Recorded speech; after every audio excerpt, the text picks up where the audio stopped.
अब्दुल सत्तारांच्या शिवीगाळीनंतर नागरिक आक्रमक. सिल्लोडच्या कसोद गावात अब्दुल सत्तारांचे फलक नागरिकांनी काढून फेकले. अंगणवाडी सेविकांचा संप सुरूच राहणार. मुंबईमध्ये सुरू असलेला संप आपापल्या गावात जाऊन करण्यात येणार. सरकार लेखी आश्वासन देईपर्यंत संप सुरू राहणार. अंगणवाडी सेविकांची प्रतिक्रिया. राज्यातील शिक्षकांसाठी खुशखबर. सीएमपी प्रणालीमुळे शिक्षकांचं वेतन विनाविलंब होणार. शिक्षक आणि शिक्षकेतर कर्मचाऱ्यांना मोठा दिलासा. नोव्हेंबर 2005 पूर्वीच्या जाहिरातीनुसार रुजू झालेल्या शासकीय कर्मचाऱ्यांना पुन्हा पेन्शनचा लाभ मिळणार. राज्य मंत्रिमंडळाच्या बैठकीत महत्त्वाचा निर्णय. 5000 कर्मचाऱ्यांना लाभ होणार. मागासवर्ग आयोगानं 7 दिवसात मराठा सर्वेक्षणाचं काम पूर्ण करावं. मराठा सर्वेक्षणाबाबत शासनाचे मागासवर्ग आयोगाला स्पष्ट निर्देश. जिल्हा स्तरावरती नोडल अधिकारीही नियुक्त होणार. आज मुंबई गोवा महामार्ग अवजड वाहतुकीसाठी बंद. शासन आपल्या दारी कार्यक्रमासाठी 2000 बसेस आणि शेकडो 4 चाकी वाहनं येण्याची शक्यता. महामार्गावरती वाहतूक कोंडी होऊ नये यासाठी महामार्ग बंद. मुंबई गोवा महामार्गावरील 4 पुलांची कामं अपूर्ण. चिपळूणमधील बहादूर शेख नाका येथे कोसळलेल्या पुलाच्या उभारणीला वर्षभराचा कालावधी लागणार. नांदेड बिदर रेल्वेचा प्रश्न लवकरच मार्गी लागणार. राज्य शासनाकडून 750 कोटींचा निधी मंजूर. गेल्या वर्षभरापासून नंदुरबार जिल्ह्यातील 4ही नगरपालिकेवरती प्रशासकांची नेमणूक. तर यातील विकास कामं रखडली आहेत. निवडणुका होत नसल्यानं नागरिकांमध्ये नाराजी. अमरावतीत कोरोनाच्या JN1 व्हेरियंटचे 5 नवे रुग्ण. आतापर्यंत 19 रुग्णांची नोंद. नागरिकांना काळजी घेण्याचं आवाहन. नाशिकच्या मालेगावात वांजुळ पाणी संघर्ष समितीचं धरणं आंदोलन. तर नारपाणी गिरणा लिंकिंग प्रकल्पास मंजुरी देण्याची मागणी. अप्पर जिल्हाधिकारी कार्यालयासमोर जोरदार घोषणाबाजी. लातूर शहराला आठवड्यातनं एकदा पाणी पुरवठा. पाणी जपून वापरण्याचं प्रशासनाचं आवाहन. 1100 गावांवरती पाणी टंचाईचं सावट. सिडकोतर्फे हेटवणे जलशुद्धीकरण केंद्रावरती देखभाल दुरुस्तीच्या कामामुळे नवी मुंबईतील पाणी पुरवठा आज बंद. द्रोणागिरी, उल्वे, खारघर, तळोजा आणि JNPTचा पाणी पुरवठा 24 तासांसाठी बंद. ठाणे जिल्ह्यातल्या हवेचा निर्देशांक चिंताजनक. बदलापूर, उल्हासनगर, भिवंडीमधील हवेचा निर्देशांक सरासरी 180 ते 300च्या दरम्यान. वसई विरारमध्ये थंडीचा कडाका. रात्रीचं तापमान 20 अंशांवर. दुपारचं कडाक्याचं ऊन आणि रात्रीच्या थंडीनं नागरिकांचं आरोग्य धोक्यात.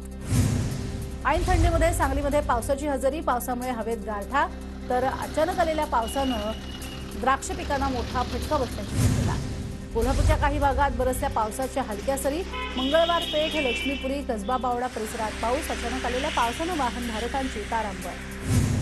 बुलढाण्याच्या आव्हा परिसरामध्ये अवकाळी पावसामुळे पिकांचं अतोनात नुकसान. त्यामुळे शेतकरी पुन्हा एकदा संकटात.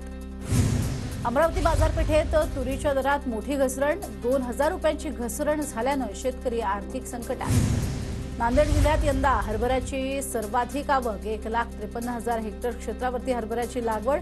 पिकाचे दर घसरण्याची शक्यता. नंदुरबार जिल्ह्यात सातत्यानं हवामानात बदल. ढगाळ वातावरणामुळे होलीलाल मिरची सुकवण्यास वेळ.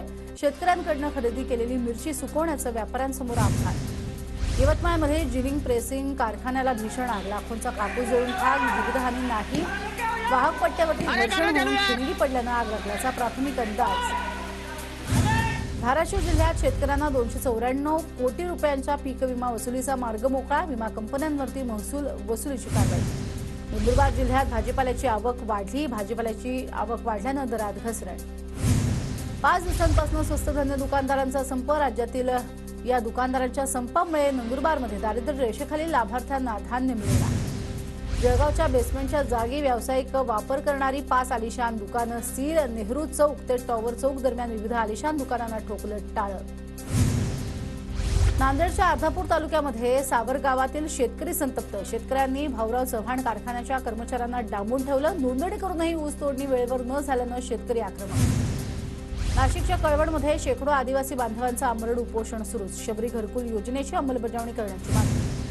चिपळूणमध्ये 3 दिवसीय कृषी महोत्सवाचं आयोजन. सहकार मंत्री दिलीप वळसे पाटील यांच्या हस्ते महोत्सवाचं उद्घाटन होणार. दरवर्षीप्रमाणे यावर्षीही 6 जानेवारीला वापगाव किल्ल्यावरती राज्याभिषेक सोहळ्याचा कार्यक्रम होणार. पुण्यातल्या वापगाव इथल्या होळकर किल्ल्यावरती श्रीमंत महाराज यशवंतराव होळकर यांचा राज्याभिषेक दिन साजरा होणार. जळगावात जिल्हाधिकारी कार्यालयासमोर पिंपरी बुद्रुक इथे ग्रामस्थांचं आमरण उपोषण. खासदार उमेश पाटील यांनी सोडवलं उपोषण. आजोबांच्या नावे असलेल्या जमिनीचा ताबा मिळवण्यासाठी दाम्पत्याचं 12 दिवसांपासून उपोषण. जळगावातल्या आदिवासी कोळी समाजाच्या आंदोलकांची खासदार उन्मेष पाटलांनी घेतली भेट। विविध मागण्यांसाठी आदिवासी कोळी समाजाचे आंदोलन तर जिल्हाधिकारी कार्यालयासमोर परवानगी नाकारल्यानं समाज बांधवांनी काढली समजूत। पुण्यातल्या दौंडमध्ये अजित पवार गटाचे कार्यकर्ते आक्रमक। कार्यकर्त्यांची उपविभागीय अधिकारी कार्यालयात शिरून घोषणाबाजी। कोणशिलेवर पवारांचं नाव न लावल्यानं कार्यकर्ते आक्रमक। सांगलीच्या मिरजेत अतिक्रमण हटाव मागणीसाठी ठाकरे गटाचं पालिकेवर हल्लाबोल आंदोलन। जोरदार निदर्शनं आणि घोषणाबाजी करत अतिक्रमण विभागाचा नोंदवला निषेध। नंदुरबार जिल्ह्यातल्या सारंगखेडा घोडे बाजारात उलाढालीचा नवा टप्पा। 7 दिवसात तब्बल 780 घोड्यांची विक्री, तब्बल 3.5 कोटी रुपयांची उलाढाल।